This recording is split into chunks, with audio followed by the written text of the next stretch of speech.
இதுதான் நம்ம பார்க்க வந்த விஷயம். குறிப்பாக அந்த பாத்திகளிலிருந்து பிரித்தெடுக்கப்பட்ட உப்பை இப்படி மலை போல குவிச்சு வச்சுருப்பாங்க. ஏறத்தாழ 3 மாதங்கள் சூரிய ஒளியும் காற்றும் படணும் அப்படின்னு சொல்லியிருக்கிறாங்க. அதுக்கு பல்வேறு ரசாயன விளக்கங்கள் இருப்பதாகவும் குறிப்பிட்டிருக்கிறாங்க. எனவே இந்த உப்பு இப்போ பார்த்தீங்கன்னா ரொம்ப கட்டியாக இருக்குது. இதை விட பெரிய பெரிய கட்டிகளும் இங்கே இருக்கிறத பார்க்கக்கூடியதாக இருக்குது. குறிப்பாக நீங்கள் கீழெல்லாம் பார்த்தீங்கன்னா தூக்கவே ரொம்ப கஷ்டமான அளவு பெரிய கட்டிகளாக இருக்குது. சாதாரணமாக 1 கிலோ எடை உள்ளதாக இருக்கும். இந்த உப்புகளை இன்னும் சின்னதாக நுணுக்குறாங்க. அது மாத்திரம் இல்லாமல் இதை பதப்படுத்துகிறாங்க, சுத்தப்படுத்துகிறாங்க, இதை கழுவுறாங்க. இவ்வளவு நடைமுறைகள் இருக்குது. சில வேளைகளில் நம்ம இதை மிதிக்கிறோம் அப்படிங்கிறப்ப எனக்கு ரொம்ப கவலையாக இருந்தது. ஆனாலும் கூட இப்பொழுது இது இன்னும் பதப்படுத்தப்படலை. இதனை மேலும் சுத்தம் செய்வதற்கான நடைமுறை தான் இங்கே நடைபெறவிருக்கு. இது சாதாரணமாக அள்ள முடியாது. இப்படியே சாதாரணமாக இது மழை நீரெல்லாம் கரையாத மாதிரி தான் அதை மூடி வச்சுருக்கிறாங்க.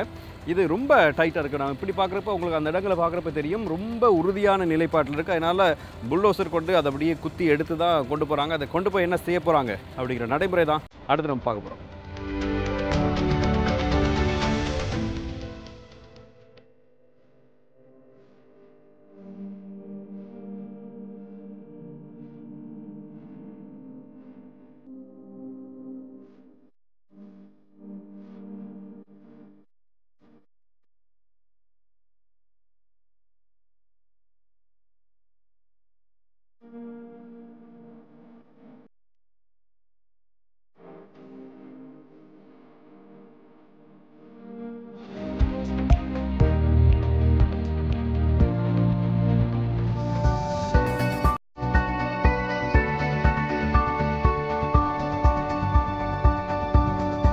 அப்போ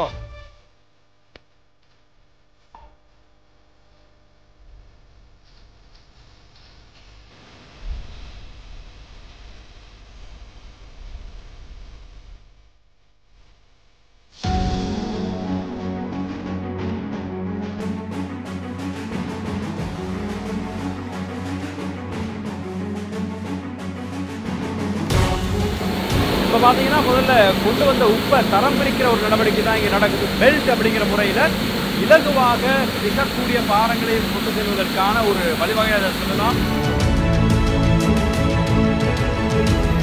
அப்பா எதிர்பாராத உப்பை தொட்டே சரியான கொதிப்பாக இருக்குது. என்னன்னு சொன்னால் அந்த மெஷினில் அறப்பட்டு வாரனால அப்படி இருக்குதுன்னு சொல்கிறாங்க. ரொம்பவும் மெல்லித்தாக இருக்குது. நான் உங்களுக்கு கொஞ்சம் எடுத்து காட்டுறான்னு பார்த்து ஆனால் கையை சுட்டுருச்சு.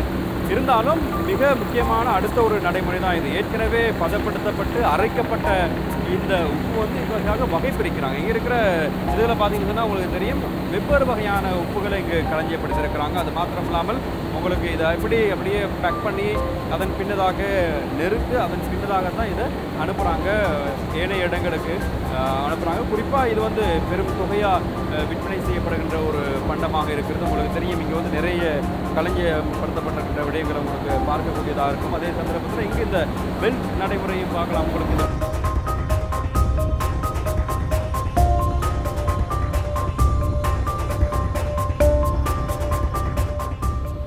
நம்ம இருக்க வந்து களஞ்சிய சாலையில், இந்த களஞ்சிய சாலையில் பார்த்தீங்கன்னா 2 வகையான உப்புகள் இருக்குது. இங்கே இருக்கிற உப்பு வந்து மேசை உப்பு அப்படின்னு சொல்கிறாங்க. நல்ல அரைத்து பொடியாக்கப்பட்ட உப்பாக இருக்குது. மற்றது வந்து கட்டி உப்பு. அதுவும் அதில் பேர் வந்து அயடின் கலந்த சாதாரண உப்பு அப்படின்னு சொல்லியிருக்கு. இந்த அயடின் பற்றி நம்ம நிறைய பேசலாம். குறிப்பாக இலங்கையை பொறுத்த மட்டில் இந்த கடலை அப்படிங்கிற ஒரு நோய் உருவாக்கத்துக்கு இந்த அயடின் குறைபாடு முக்கிய காரணம் அப்படின்னு சொல்லி WHO அப்படின்னு சொல்கிற உலக சுகாதார ஸ்தாபனம் ஏற்கனவே அடையாளம் கண்டிருந்தாங்க. அதன் பின்னதாகத்தான் இலங்கையில் இந்த உப்போடு சேர்க்கப்படுகின்ற மிக முக்கியமான ஒரு விடயமாக இந்த அயடின் இருக்கிறது. அவ்வகையான கலவி செய்யப்பட்ட உப்புகள் தான் இருக்குது. இந்த கலவி செய்யப்பட்ட உப்புகளை கழுவக்கூடாது அப்படிங்கிறது தான் மிக முக்கியமான விஷயம். எனவே அதில் கலந்தால் கழுவினால் அதில் உள்ள அயடின் போயிடும்.